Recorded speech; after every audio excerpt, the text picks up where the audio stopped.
Hi, my name is Tia Buba, and today I'm going to show you how to do one of the easiest, most basic sari drapes. Before you start tucking, you want to make sure you have your shoes on because you want to make sure that the sari isn't too short or too long once you've tucked it in.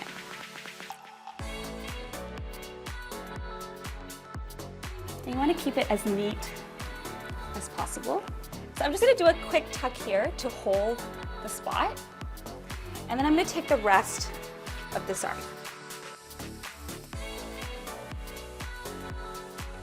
And as you can see, the pallu hits her ankle. When it's pleated, you want to make sure it's that long.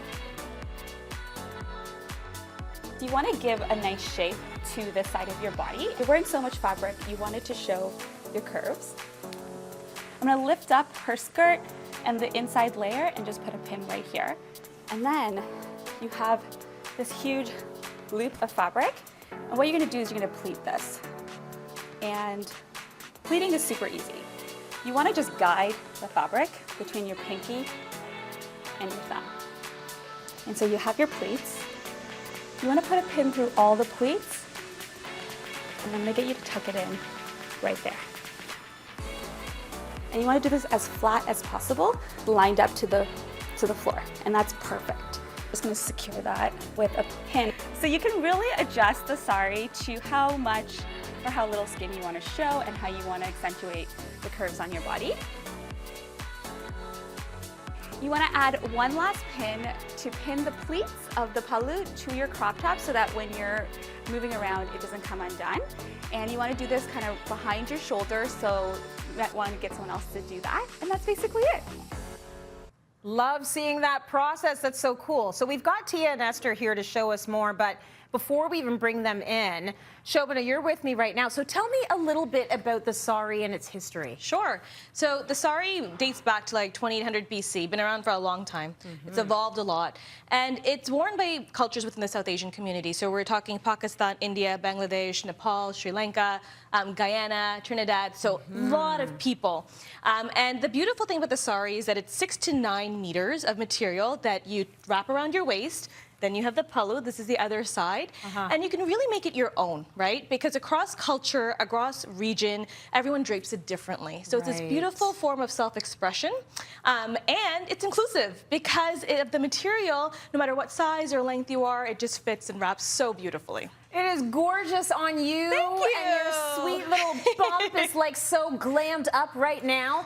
So I'd love to see a couple of other different styles. We've got Tia, first Esther and Tia. Come on in here. Everyone looks gorgeous. And I want to talk about the different drapes that we have going on. So we've got 3 different situations happening.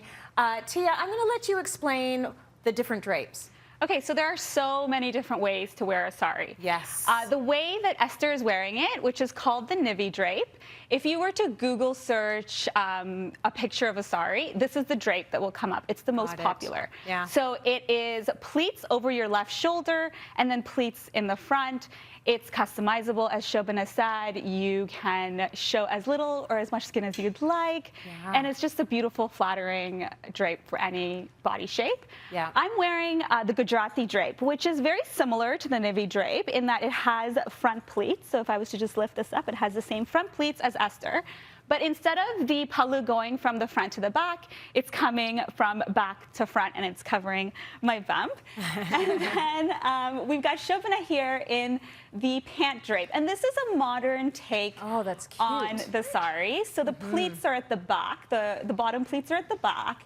And then you've got the pallu over her left shoulder. And it's just, you know, takes bits and pieces of the traditional drapes and makes it super modern because it's draped over a pantsuit. Well, Shobana mentioned inclusivity, and what I love seeing is older South Asian women wearing it, and you can see the whole belly. I like that. Like, come on. I think it's nice to be able to embrace our bodies at any age or any shape, so it's a beautiful way to pay homage to whatever your body shape is. I want to talk about the colors.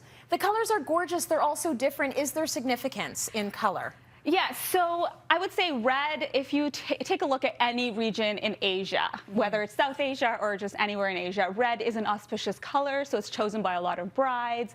If you're doing a special event like a housewarming or Diwali or anything that's, you know, happy and joyous, you wear red. the other colors, they can mean different things in different parts of the world. And it's changing, just like Shobana said, just like the drapes have changed over time, the meanings behind these colors have also changed. So I think it's really up to interpretation. That's what I love. I think that's why the sari has stood the test of time. It's down to the interpretation of the wearer and the community as we evolve. So beautiful. And you can have some fun with the drape. You can have some fun with the color. And I just think it's a gorgeous way to celebrate this beautiful holiday. So Esther, lovely modeling, and Tia, thank you so much for that explanation. Beautiful. So Shobana, while I have you here, I know that there was a lot of discussion before we did this episode about me wearing a sari, and so my explanation is I'm hypersensitive to cultural appropriation. You know, I don't love the fact, I don't love seeing folks wearing my culture as a costume, which happens more than it should. Yes. And so that was the reason why I was resistant to showing up here in a sari. But I want to talk about the difference between cultural appropriation and cultural appreciation. Absolutely. So, because there is a distinction. Absolutely. I think it's also personal opinion, and I personally feel that when it's your intention that matters. So if you're looking to embrace a culture, to feel beautiful in an outfit or a fashion belonging to another culture, if you're willing to, educate yourself, respect it, not show up to a Halloween party or a toga party in a sari, I think it's perfectly acceptable. I love seeing people in saris. I'm in the bridal industry. We have so many more interfaith, interracial marriages. So I would love for everyone to wear saris, especially when you're going to weddings and events like that. So I think your intention matters, your education matters, and referring to things by their right name. So if you're going to wear outfits, beautiful, respect them, wear them by their right names. And I know sometimes we refer to our traditional wear as ethnic, but to people in the community, it's not ethnic. It is their everyday normal.